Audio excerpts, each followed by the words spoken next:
When you're trying to take advantage of credit cards, there's some things that you need to consider and some questions that you should be asking yourself. Welcome back, my credit fiends. We're back here with another video, and I'm going to be telling you guys exactly how you can take advantage of these credit cards and use them to the best of their ability. Now, the questions you need to be asking yourself are, am I going to be using this to make big purchases, or do I need to make big purchases? Am I using this for travel? Am I going to be trying to build up my credit so that way I can have better business credit? Do I want to just take advantage of the free perks and get free money and do free things?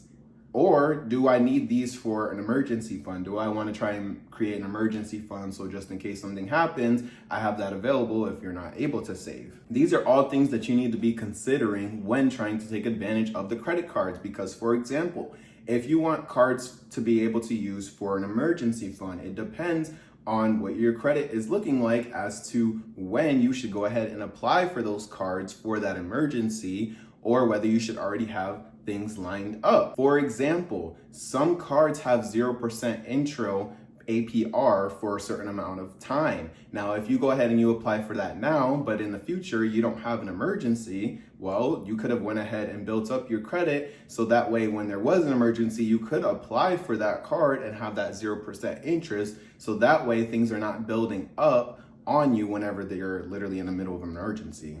That also goes along with, are you trying to make big purchases? That would tell you whether you need to be getting that 0% interest card with a bank or credit union, or whether you just need to go directly to that store if you're looking for furniture or you're looking for appliances, whether you need to go exactly to that store like Lowe's or Best Buy or anywhere like that, because most of the time the store cards, especially for furniture, can be a lot higher because they know you're not going to be making big purchases on furniture with just straight cash. So the store cards end up being a lot more as far as the credit limit goes than a regular Visa card that you could just use anywhere. You need to be asking yourself, are you trying to travel? There's a lot of great cards, and trust me, I've been told a lot about the Chase cards. Believe me, I know they're great, but they're not in my best interest just because I'm not traveling right now.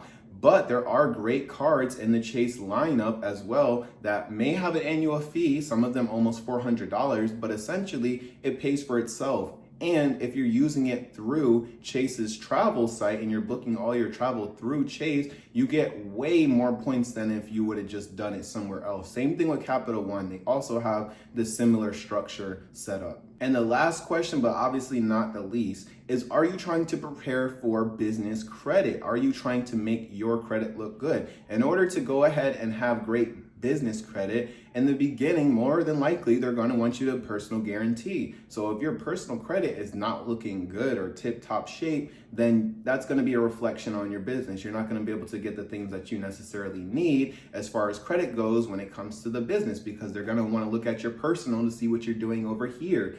And I've been told if you have higher limits on your personal side, then you're way more likely to get those same higher limits or even more on the business side, because those banks or those credit unions already trust you. You already built up a relationship, and it just goes to show, hey, this person can be trusted with 20,000 and now they want to go ahead and build a business. Well, they've been trusted with 20 on their personal. You're obviously going to need more to start a business, so let's throw them 50. All of these things are things that you need to be asking yourself whether you are using the credit cards to your advantage. Now, depending on your reasoning to wanting to take advantage of these credit cards, I have videos for all of these. I have videos on 0% interest cards, rate cards for beginners or people with bad credit. For my students out there as well, I have videos for you. If you're looking to get just the free money out of the banks or the credit cards, I have lots of videos on that. The banks actually give you a lot more, it seems like, than the credit cards. Now, not all at once, but the banks, some of them are giving you $400